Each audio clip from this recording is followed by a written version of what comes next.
Sesihlangane ke lo mzukulu kamuyi Maphepha lo kusisi uzasithi igama la kumbani mama? Fiona Ndlovu. uMaphepha beyini yakho? Malume ubhuti kamama. Silahlekile kakhulu ke sikhala lani. Uthini wayemuntu onjani? Malume was umuntu okade ehlanganisa abantu kakhulu. Very happy person.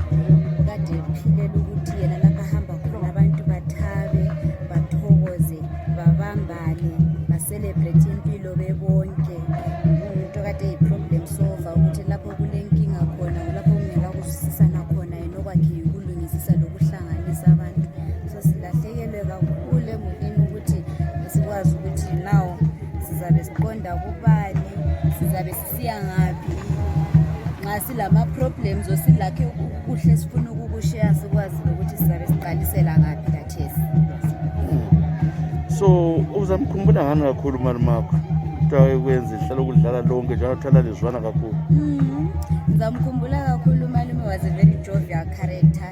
Yahlala ihleka and during ama-last days akhe kathesi umuntu odinga uNkulunkulu wazisondeza e-church eseku-St. Joseph. She was always very happy.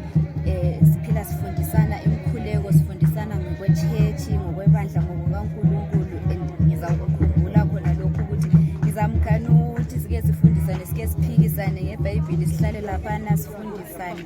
Ngikhumbula kakhulu nokuthi nje khona kukhiyana ukuthi i-connection yethu bekumuntu wethu, i-connection yethu ukuthi nguye simfonelayo, nguye simdingayo. Manje umonza njenganomngane wakho. Kakhulu besithandwa sami ngumngane. Lizwi bani manje ungalitshela-ke abantu abadabukileyo abalandeli kaMaphepha abamhlabeni wonke jikelele yona njengomzukulu, kambe singamthola yini umuntu onjengomalumakho? Ukuluza uMaphepha is a great loss to everyone. Kubuhlungu but ebantwini bonke aba-experience this loss ngithanda ukuthi siduduzeke sikwazi ukuthi uMaphepha was a fighter. He fought really and uphile kuhle eyakhe impilo. He has rested and ekuhambeni kwakhe ngiyakwazi